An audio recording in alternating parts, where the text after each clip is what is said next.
السلام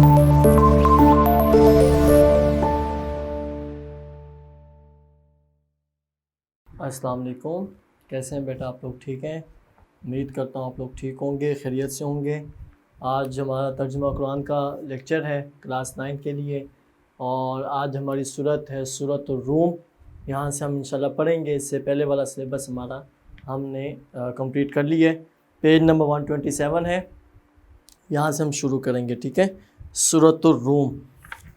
کچھ الفاظ ایسے ہوتے ہیں جس کے بارے میں ہمیں سوچنا پڑتا ہے، دیکھنا پڑتا ہے کہ یہ لفظ کیسے ہے، یعنی اس کے زبر زیر کا، اس کے بارے میں۔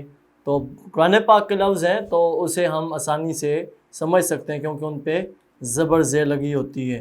تو اسی طرح سورۃ الروم ہے، روم نہیں ہے، ٹھیک ہے؟ کچھ بچے ریڈنگ کرتے ہوئے سورۃ الروم کہتے ہیں، تو سورۃ الروم ہے، سورۃ الروم نہیں ہے اس کا، ٹھیک ہے؟ چلیں، تو اسی میں جو اہم نکات اور شارٹ کویسچن اگر کوئی بنتا ہوا ایڈیشنل تو ہم وہ اس میں ایڈ کریں گے، ٹھیک ہے؟ چلیں، سورۃ الروم مکی صورت ہے، مکی صورت ہائی لائٹ کریں گے۔ اس میں 60 آیات ہیں، 60 آیات لفظ ہائی لائٹ کریں گے۔ تعارف: سورۃ الروم کی دوسری آیت میں روم کے مغلوب ہونے اور تیسری آیت میں ان کے پھر سے غالب آنے کی خبر ہے، اسی مناسبت سے اس کا نام سورۃ الروم رکھا گیا ہے۔ یہاں وجہ تسمیہ کی ہیڈنگ دیں گے اور ساتھ لکھیں گے دوسری آیت میں، کس آیت میں؟ روم کے مغلوب ہونے کا دوسری آیت میں، غالب ہونے کا تیسری آیت، یہ دونوں لفظ ہائی لائٹ کریں گے، اور آگے یہ پوری بریکٹ کر کے ہمیں ساتھ وجہ تسمیہ لکھنا ہوتا ہے، ٹھیک ہے؟ آگے ہے سورۃ البقرہ کی طرح سورۃ الروم کا آغاز بھی حروف مقطعات میں سے الف لام میم سے ہوتا ہے۔ الف لام میم لفظ ہائی لائٹ کرنا ہے، حروف مقطعات یہ یاد رکھنا ہے۔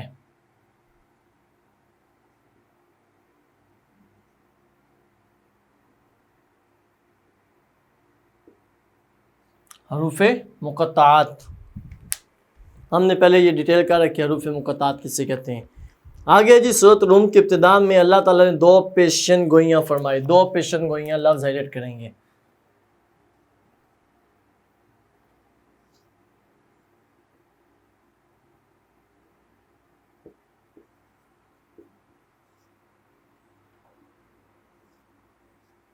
دو پیشن گوئیاں کیا تھیں؟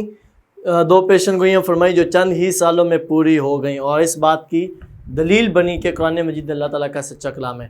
پہلی پیشن گوئی رومیوں کے دوبارہ غالب آنے کی تھی، جنہیں ایرانیوں نے شکست دی تھی۔ ایرانیوں لفظ ہائی لائٹ کریں، رومیوں کو کس نے دی تھی؟ ایرانیوں نے۔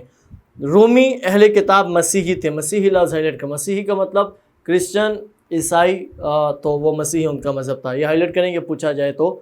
آگے جی، اور مسلمانوں کو ان سے ہمدردی تھی جب کہ ایرانی آتش پرست تھے۔ آتش پرست لفظ ہائی لائٹ کرنا، آگے لکھا بھی ہے آتش پرست کا مطلب یعنی وہ آگ کی پوجا کرتے تھے۔ مشرکین مکہ ایرانیوں سے ہمدردی رکھتے تھے۔ ظاہری حالات بتا رہے تھے کہ ایرانیوں کا رومیوں سے شکست کھانا ناممکن ہے، لیکن اللہ تعالیٰ نے اپنی قدرت سے رومیوں کو ایرانیوں پر فتح عطا فرمائی۔ ایک پیشن گوئی۔ دوسری پیشن گوئی اللہ تعالیٰ نے یہ فرمائی کہ رومیوں کی فتح کا دن مسلمانوں کے لیے بھی خوشی کا دن ہوگا۔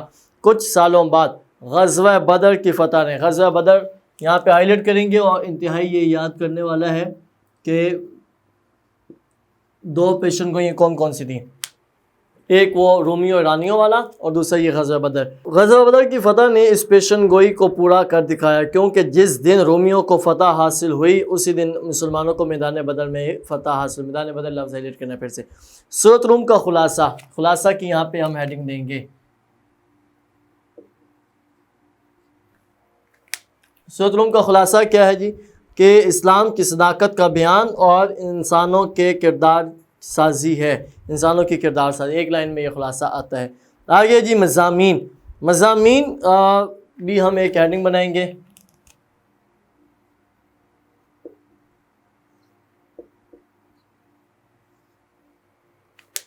مضامین کی ہیڈنگ آ گئی ہمارے پاس۔ سورۃ روم کا آغاز اس پیشن گوئی سے ہوتا ہے کہ جو ایک معجزہ ثابت ہوئی، قرآن مجید کی صداقت کی دلیل بنی۔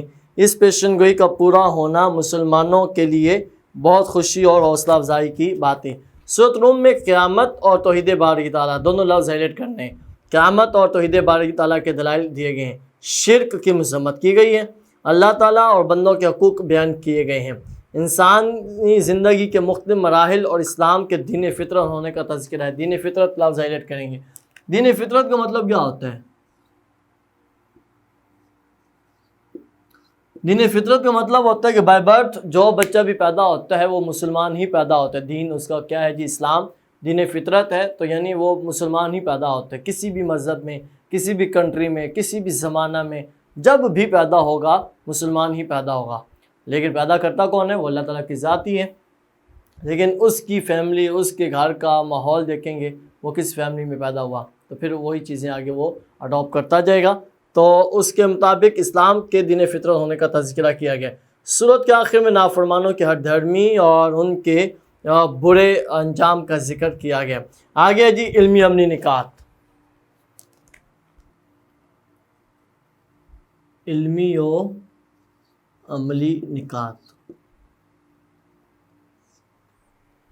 علمی عملی نکات کیا ہیں جی؟ نمبر 1، سورۃ الروم کا مطالعہ کرنے سے جو علمی عملی نکات معلوم ہوتے ہیں ان میں سے کچھ یہ ہیں۔ نمبر 1، فنا ہو جانے والی کائنات پر غور و فکر انسان کو آخرت کا یقین دلاتا ہے۔ آخرت کا یقین ہائلائٹ کرنا ہے کہ ہر چیز کی ایک ایکسپائری ڈیٹ ہے، ہر چیز نے ختم ہو جانا ہے، ہو جاتی ہیں بہت سی چیزیں ہمارے سامنے ہماری زندگی میں، تو ہماری بھی ایک ایکسپائری ڈیٹ ہے، اور آخرت کا یقین دلاتا ہے کہ ہر چیز نے فنا ہونا ہے، ہم نے بھی ہو جانا ہے اور پھر دوبارہ ہمیں حساب دینا ہے۔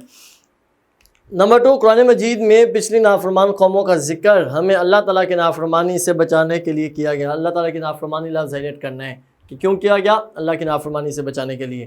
آگے جی کہ جو اللہ تعالیٰ بارش برسا کر مردہ زمین کو زندہ کر سکتا ہے وہی اللہ تعالیٰ مردہ انسان کو بھی زندہ کر سکتا ہے۔ آگے نمبر 4، میاں بیوی کا رشتہ باہمی محبت۔ باہمی محبت لفظ ہائلائٹ کرنا ہے۔ باہمی کا مطلب ہوتا ہے دونوں طرف سے، دونوں سائڈ، اور ایک دوسرے سے راحت پانے کا ذریعہ۔ راحت لفظ ہائلائٹ کرنا ہے، میاں بیوی کا رشتہ اور آگے راحت۔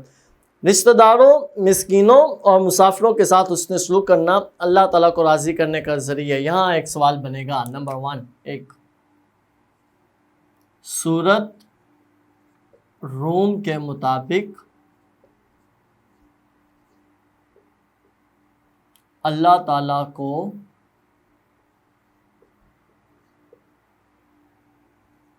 راضی کرنے کا کیا ذریعہ ہے؟